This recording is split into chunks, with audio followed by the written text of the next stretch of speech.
Are you an introverted person? Well, in today's podcast, this is the episode that you want to listen to. And if you're an introverted person that's also a technical person like IT, engineering, anything like that, doubly something that you're going to want to listen to because we have Limor here, and she is a former director of engineering at DigitalOcean with over 20 years of experience in the tech industry. She is now a career coach for ambitious women in tech that want to get to the next level in their careers and achieve more through a results-oriented coaching process. Women she's worked with say that Limor enabled them to continuously tear down ceilings by challenging them to think bigger. They also say that she opened their eyes to a new way of contributing to their careers.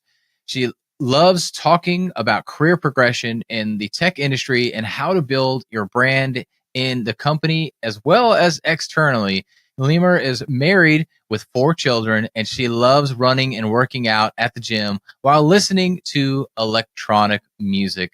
But without further ado, Limor, welcome to the show. Thank you so much, Philip, for having me here. Yeah, I'm excited to have you on because a lot of people, when they ask me about my journey of getting into public speaking, they're often shocked. I'm like, yeah, I'm an engineer. I have an engineering background, all this stuff. Wait, what? Like, so you did technical stuff and now you do soft skill stuff? Like that doesn't make any sense, especially adding electrical engineer on top of that, because that seems to be the nerdiest of all engineers and just very get me behind a computer, let me work through problems and not talk to anybody. And I decided to be the total opposite of that. But that's you as well, which is really cool. And then on top of that, you wanted to one up all that. You said, I'm just going to work with women in tech. And we know right now that women are not the primary sex when it comes to the tech industry. It's definitely a male-dominated industry. I see that coming up to not being so male-dominated as we go throughout the years. More and more women are getting into tech, and you are one of those helping with that. So talk to us about this journey for you going from being the engineer to being an engineering leader to all of a sudden now you're teaching women, and I'm sure there's some men in there as well that you teach on how to be a little less technical and get out of your own technical and introverted way to be able to grow your personal self as well as your career. I started as a software engineer, so I studied computer science and accounting in university and started working as a software engineer. I consider myself still to this date very shy and introverted person. So I'm just, that's the way I am. And I think that one message I would start with, just accept who you are and love who you are. You don't need to change. So for all the, techie people out there that are introverted, you're perfect the way you are. So I was always shy and introverted. And when I started my career, I didn't realize how much I have to be intentional and proactive about it. So I kind of started and I expected, okay, I'll just do a good job and I'll be recognized. It worked to a certain degree and then it stopped working. So I remember actually I was on a business trip to North Carolina, not South Carolina where you're at. Yeah. And I got a call from my manager and she was excited to let me know that I was promoted to a staff engineer.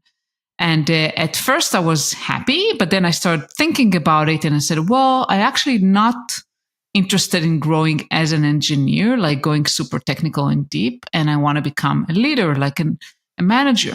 And that was kind of the intersection when you go either to staff engineer or engineering manager. And that's where I realized that really I need to be more intentional about what I want and talking about it, which is very difficult when you're shy and introverted, just to talk about yourself and what.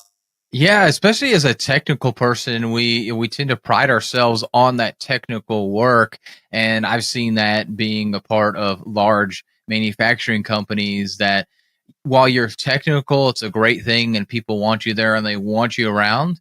But oftentimes, if you get so good at the technical, they kind of want to just keep you there because they can't lose that technical expertise. And so it's almost like if you're really good at your job, it's not actually a good thing because then you limit that career growth. And then going back to something that you mentioned about if you're shy and introverted, just be yourself. It's so true.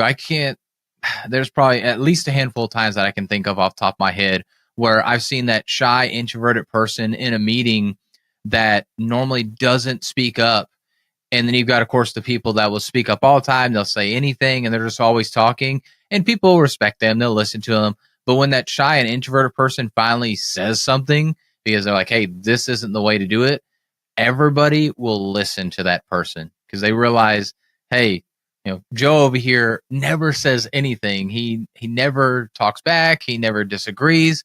If he's saying something, there must be something wrong, or his point is something that we really need to listen to. So there's definitely power in that shy and introverted person, or the person that just doesn't want to speak up too much for when they do, but they definitely need to speak up for sure. And so how did you, and I want to bring this out because I think this is something that, especially those in careers, but even from a business owner perspective, being a technical person or being the person that is doing the work and then trying to, and from a business owner perspective, we talk about this working in the business versus on the business. It's hard to go from doing the work to allowing others to do the work while we focus on the bigger picture, the more broader things, the vision and everything. So how would you suggest for people to overcome that limited belief that they need to do the actual work, and that them actually guiding people or managing a project, so to say, or managing people, that actually creates a lot more value than just you simply being the one that does that work? And you can feel free to take experiences and stuff from either from a technical, like in the weeds perspective, or from your business ownership perspective. Yeah, so I think it's extremely difficult to let go, and I'll talk about technical people. I mean, what happens is that you're used to be the smartest person, right? I mean, you know everything, you do everything, and then as you grow, you need to let others take over, and they may do things differently. They think differently, and it's really difficult to do that. But if you really want to make a greater impact, you have to ask yourself, like, if I do everything, obviously I'm becoming a single point of failure. Like, I'm the only one who can do everything, versus if I let I help them grow. And when I help other people grow, it's good both for them, but also for the company, and we can produce more and we can do more. So it's kind of trying to figure out how you can actually scale, how you take yourself out of being the critical path for everything and let others grow. And this is a process. I mean, I would suggest taking it step by step. I mean, you cannot do it all at once. And this is always very challenging, especially for technical people, even before they become managers, even when they start leading teams and taking responsibilities of other people. Like, think about it, you are measured not just by the work you produce, but also by how you grow the people around you. That is a great point right there. And I want to say that's probably a thing that most people don't think about. And I know I've been there as well, as I started getting employees and working with interns and having people come to me about things. That was one of the hard things for me, because it was easy for me just to go ahead and do the work. Oh, okay, well, here, I just do it, and then you can kind of learn from that, rather than letting them fail forward kind of thing and giving that support along the way. But then they learned it. And it is aggravating, especially when you're used to, like, I know I can just get the work done. Like, it's just easy for me to get it done. But then they keep coming back to you time and time and time again, asking questions. So how do you go about, because I mean, it's going to happen, and it's good when they go and ask questions rather than just assuming everything and never ask anything. And then you come to the end result and you realize that they were completely off basis, but they just made a bunch of assumptions, which we know what that does.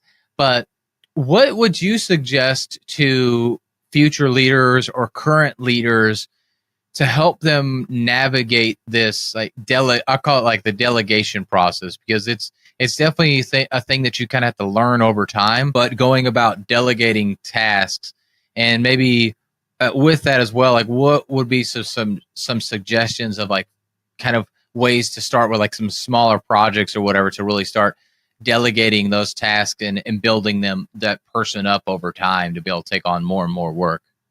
Yeah, I think that it's multifold. First, I think you need to ask yourself, like, what kind of impact you want to make in your role, and what does success look like to you in your role. If you're a manager, for example, like the impact you make is your team, right? I mean, is eventually how you build a team and nurture a team, and the results. If you're a team leader, then your team of engineers. And then everything that you have on your plate, you need to ask yourself, like, is this the best use of my time, or can someone else do it?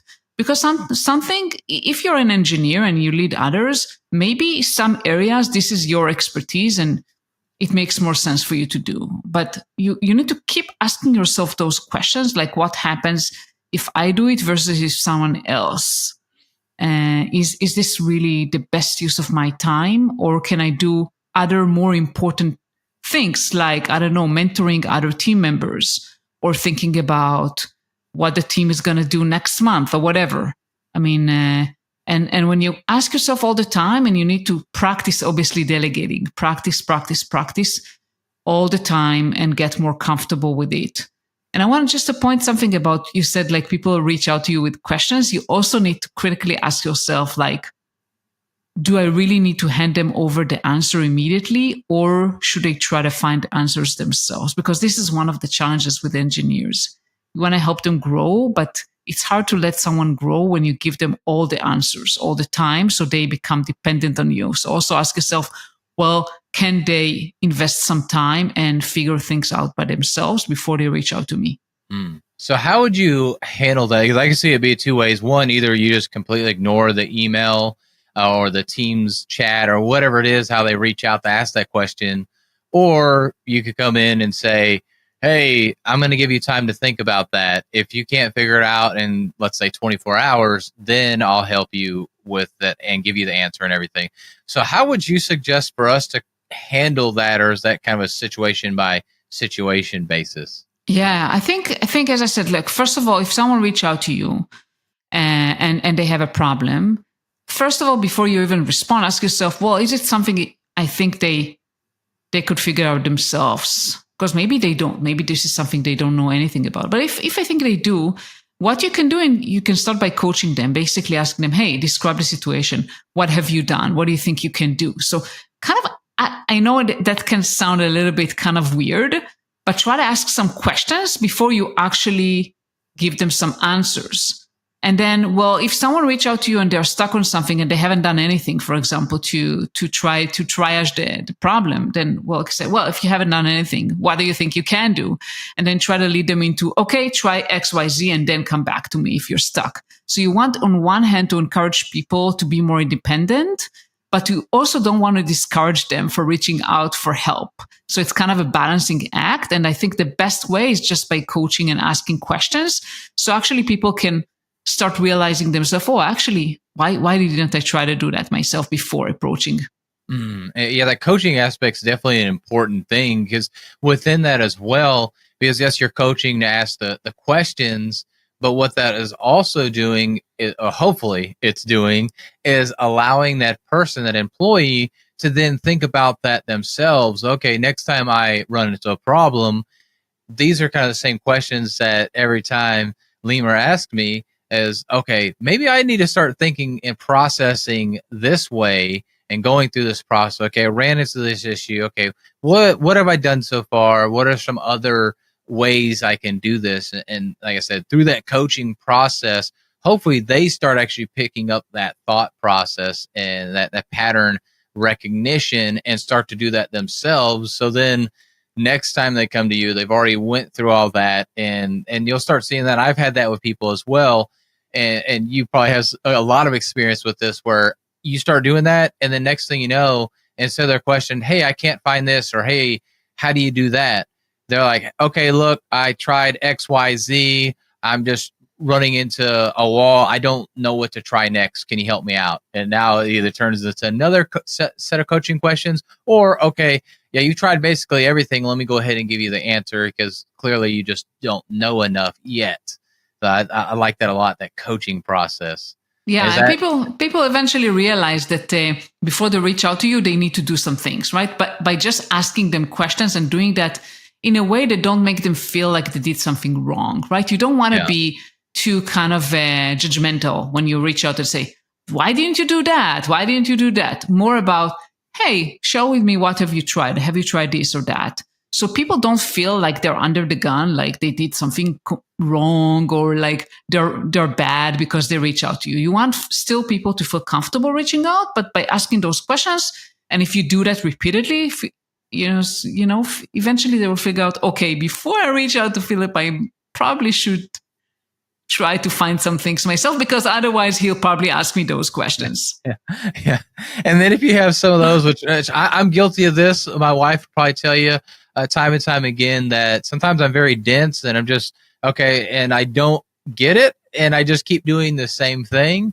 So if you have that person that just keeps coming back to you and you've been trying to go through the coaching process and hoping they pick it up, how would you handle that situation or that particular person to, within a nutshell, just be like, all right, you need to think about it more before you come to me? Obviously, we're not going to say it like that, but how would you go about that process to communicate that they need to try a little bit more on their own first? That's a great question. So first of all, I will not make any assumptions.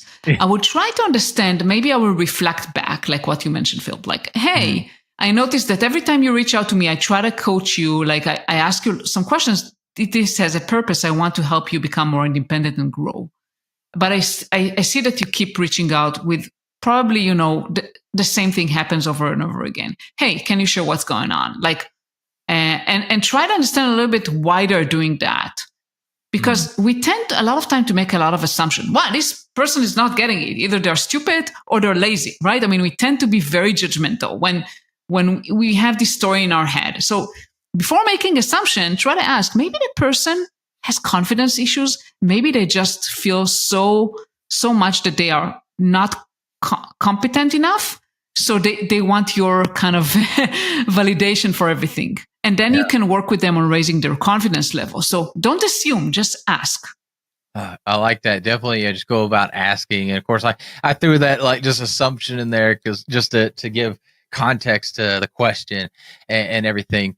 But for those introverts that, because for myself and you as well, it sounds like learning how to speak transformed your career. It transformed your life. You created a whole business out of this and everything. What would you say to those introverts? Like, what are some steps that they can take to start getting more comfortable and confident in themselves to be able to start speaking up or speaking about different topics? Because in the corporate world, it's all about getting yourself in front of management at the end of the day, presenting on what you're doing, talking about the things that are going on. And as technical people, we just want to solve problems. We just want to do the work. And yeah, we want the recognition. We love to get the raises, but it seems silly and inefficient to actually go in and talk to management and talk about what it is that we're doing. Because at least in my mind, it was always, well, management should know what I'm doing. But in all reality, that they can't know 100% of what I'm doing. So I do have to kind of sell myself a little bit. But what would you say to the introverted technical person that's struggling to learn to communicate and present? What are some things that you would suggest for them to start doing to get more comfortable and confident in that? For sure. And first of all, I just say, Philip, that if you don't share anything, I mean, and your senior manager know everything, like you said, they don't. And also it will only get you so far, because from certain level, when you get to more senior levels, it's not just up to your manager to decide. And I've been in those meetings when I was trying to promote a very senior and highly accomplished engineer in my team, and I got rejections from other leaders because they didn't know who they are and they never heard this person speak in their lives. And I say, who is this person? We don't know him. How come you recommend him for promotion? So it will inhibit your career. And then I would say, you don't need to become a TED speaker. You don't need to become like a super, like, I think one of the things is that people, introverted techie people, they are intimidated because they say, well, now I need to become this like charismatic speaker that go on TED and speak. No, you don't need to go that far. You can if you want, but you don't have to. Just find small steps that will take you there. Like one step that you can do is mentor people. Find people that you can help. Helping is always good, right? It helps you develop yourself, but also help you get more comfortable just talking with people and helping out. Find people to mentor. And then maybe start from one-on-one, like helping people or maybe discussing with people some technical challenges. Think about opportunities where you can speak up in meetings. Just put that as a goal in your team meetings first. Start with the safest place that you can feel like, okay, this is the safe place I can talk, to share ideas, to talk. Just put it as a goal. Just take small step forward. When you talk with your manager, say, hey, I want your feedback. Feedback, by the way, is a great strategy to talk with your manager about what you're doing without feeling that you're just an arrogant person who shows up. Just sharing, hey, this is what I've done. I would love your feedback. You gain two things. First, valuable feedback, and second, the manager actually realize what you're doing. So kind of start step by step. And one last thing I would say, tech people really likes to talk about solving problems, about technical issues. So another great strategy would be either to start like a forum where you discuss technology, architecture, different things, where every person, like maybe every meeting leads the session and shares something. And that's another opportunity for you to share things and talk about, or in general, just kind of form those discussions. Find ways to present things you're doing or to have architecture discussion, deep dive. This is really great way for you to kind of becoming comfortable speaking up, but still doing that in areas where you're passionate about. You don't have to talk about like things that you don't care. Talk about things you care about. I like those. Those are all great points. And I want to expand upon the technical part here in a second, but I want to go back to the point about getting that feedback from the manager, because there's something there with that. When you get that feedback, you'll see what they actually know about what you're doing. And then you can then fill them in on the things that, hey, well, I also do this, this, and this. If they don't do that, it's an opportunity for you to do that. But on the other side, and where I started seeing a shift in my career, was where I started stating, this is what I want to do. This is where I want to go. And that let them know that, hey, this is literally what I want to do and where I want to go. I want to go towards management. Okay, great. And so they started trying to work on ways for me to get there. And I would keep bringing it up. Okay, what can I do? Who can I talk to? And that's where I learned that thing with the managers as well.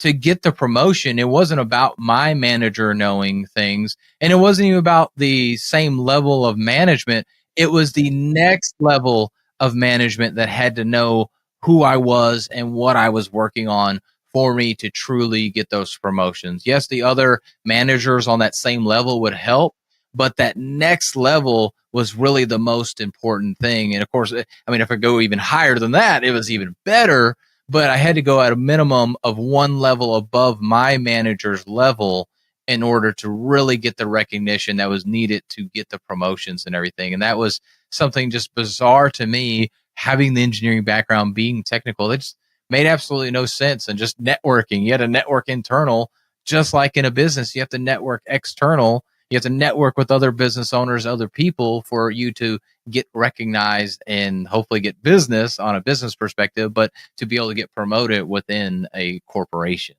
Absolutely. And then going back to the technical part, I think that's a great idea if you are a very technical person, starting with something that you're comfortable with, which is technical topics, starting a forum on that, just talking with colleagues about that. There's Viva Engage, which is like a Microsoft internal corporate Facebook type kind of group thing. You could do a Viva Engage thing like that, or you just start up a Facebook group and talk about technical stuff and get comfortable talking about that. And eventually you can talk about non-technical stuff. But as far as a technical person, how do they switch from talking so much tech talk to talking more of a manager-esque talk instead? Because if we're going to talk about program changes and we're in the weeds about what needs to be done and what prompt lines, command lines, all that good stuff needs to happen in a code, to make this change happen that is on our project, most of leadership, it's going to go over their head. So how do we let them know that it's a complicated change, let's say, and will take us some time, and justify that time or justify the timeline for the project without going over their head completely and trying to explain every little technical thing? Yeah, this is a hard one. I mean, it doesn't happen overnight. Yeah. I think that we are, technical people, a lot of times they are so excited about the technology and all the details that they want to talk about all of that. But eventually, when you talk to your manager, leadership, any stakeholder, you need to think about what is important to them and what do they need to know in order to whatever you need, right? If you need their approval or you want to impress them or whatever, what is important for them? Like, for example, if you talk to a leader, like in the company leadership, and they care about, I don't know, either customer acquisition, customer satisfaction, or getting more customers, revenue, and so forth, you have to think about, okay, how what I'm doing is actually helping the company or helping whatever the CEO or the other leaders care about. And how can I explain that in the way that they can understand, assuming they don't understand much about what I'm doing? So kind of trying all the time to adopt this mindset of thinking about what the other person cares about, what do they know, what they don't know, and how can I kind of articulate the information in a way that will make sense for them. And you do that by practicing and get some mentoring from your manager or from other people who are really good at that. And all the time kind of try to see, okay, how do I talk with product or whoever and speak their language? Focus on the areas they care about and share enough details, but not too much details. And it's always difficult depending on the person. Yeah. And there's not really a good stereotype with that. For the most part, it seems that when you talk to leadership, senior leadership, money, safety, things of that nature are going to be those topics that they're going to be concerned about, especially with safety. We hope they're concerned about that if that is part of your topic you're talking about.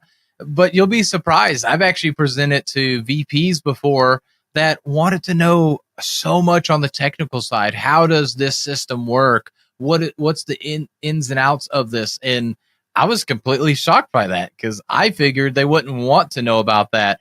Now, then it made my job easier because then I could just talk more technical and they were just eating it up and made me look even better and smarter because now I'm able to really get into the weeds of this product that we were programming and everything. But my thought was to stay high level on it. So even with assumptions, you have to fill out what they're doing. And so how I was able to do that was, one, he just kind of literally started asking questions, but I could see based on the questions he was asking, they weren't just like, oh, so what do you kind of expect from this? It was like, no, so how does that work? What's the programming behind this and everything? And he didn't use the word programming, but essentially that's what he was asking. What are the systems behind this? What's the software look like? So then I knew, okay, he wants to go technical with this so we can really get in the weeds and start going technical. So you have to kind of listen out as well when you're presenting to the questions they're asking. And I'm sure you know this as well. As you go higher up presenting, it seems that senior leadership will kind of interrupt your presentation and ask questions immediately versus some of your lower management. They'll kind of just listen to the presentation and ask questions at the end. Have you kind of experienced that, or what's been your experience as far as presenting to lower management versus senior management? Yeah, I think that senior managers, a lot of times, they don't have a lot of time, right? And a lot of time they want to get to given the bottom line, they want the executive summary, they don't care about all the details. And it's a sign if they stop you, it means that what you're saying is too detailed and they're not interested. So you really need to not be married to your slides. Yeah. And I always recommend, a lot of time people like debate how detailed the slide should be, how much should I prepare? If you don't know, prepare high level and have backup slides that go deeper. Because as you said, some leaders really, and I have experience with leaders who really want to dive deep. Yeah. But you don't always know that. So if you don't know, have some backup slides. Have the high level, get some feedback from them, like, hey, questions or what else you want to know, and be able to dive per request. And how do you go about handling these questions? Because that's definitely something that's difficult. Because one, you can't really prepare for every question that may come up.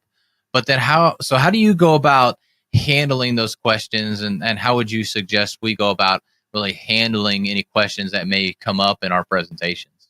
So I think, first of all, as much as preparation you can make, the better, meaning knowing your audience, understanding who they are, what they care about, what do they want to know. Maybe, I mean, if you know some people, you probably see repeating patterns with them, kind of questions that they ask and what they care about. When you know what people care about, you can try to get into their heads and figure out what would they ask. Also, when you present something, think about, okay, how can someone be a devil's advocate and try to kind of grill me on that person? What kind of questions can people ask? You can ask around you. You can ask your manager or peers, or, hey, what hosts can you kind of pick here? What things? What kind of objections can rise? As much as you can prepare, the better. But you cannot anticipate everything. And I would say, just calm down. And even if you don't know answers to some things, that's okay. It's okay. If someone asks you a question you don't know, you can say, hey, I'm not sure. Let me check and get back to you. Obviously, it will not be good if that's every question you respond that way, but it's okay. I mean, that we don't have all the answers right away. And if we don't, we can just say, let me check and get back to you, and just make sure to follow up. Yeah. You stole my next question. I was going to ask that. How do you handle when you don't know the answer? But yeah, that was perfectly said. And I couldn't help but laugh because I just imagine that somebody, I don't know. Yeah, let me get back to you. Like, just try to change up, basically saying, I don't know 20 different ways based on all the questions. Yeah, that definitely won't go well. But if it's one here, one there, management should not have that expectation that you're going to know every single detail on stuff, especially if they ask like a very detailed question, or like, hey, when is the expected date on this?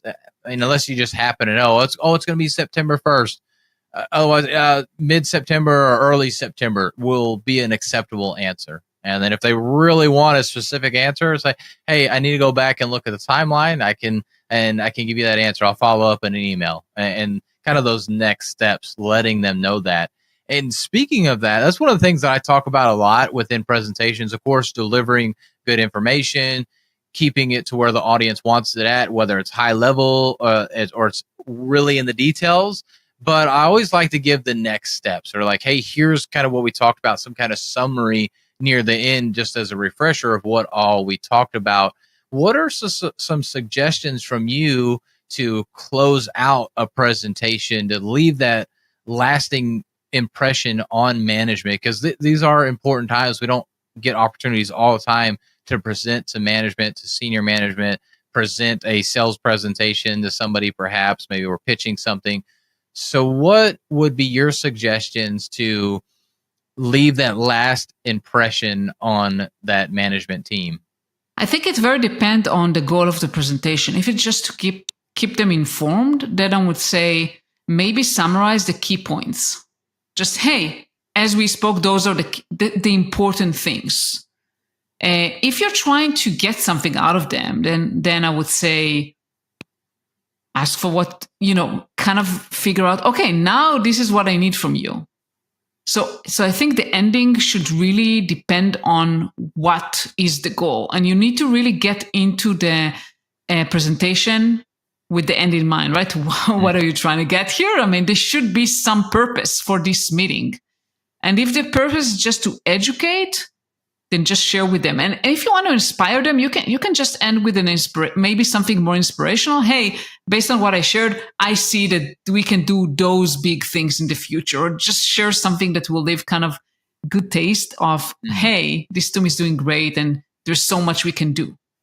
So yeah, kind of, and I think it's a great thing, because showing that you're having a vision for this and giving them perhaps that vision too. Maybe they had it, maybe they didn't, but you giving that vision lets them know you're not just thinking about today and what needs to be fixed, or what's that, maybe that one next step. Like, you're trying to look 10 steps out, which is what typically senior management is doing, which then if you're going towards that management route, that's going to help show that potential that you could be in management, because you're not just looking at the today and now, you're actually trying to look at that bigger picture also and everything. So great point there.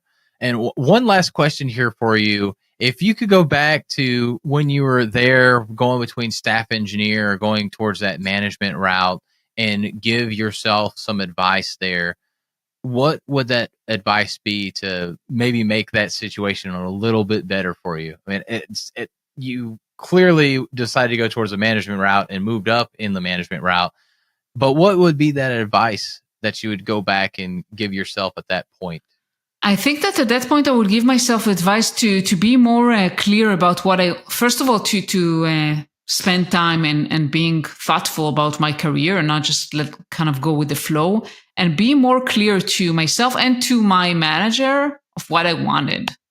And not just be clear about what I wanted, but actually work with them to plan for that. So being more proactive and intentional about my career. That's so great. And you mentioned it a minute ago, begin with the end in mind, whether it's presentation, whether it's your career, whatever it is. And it's okay if it changes over time, but we definitely need to have a clear thought and a clear idea of where we're trying to go for sure. And so, Limor, this has been awesome. I've been enjoying being able to talk technical, but also talk about soft skills at the same time.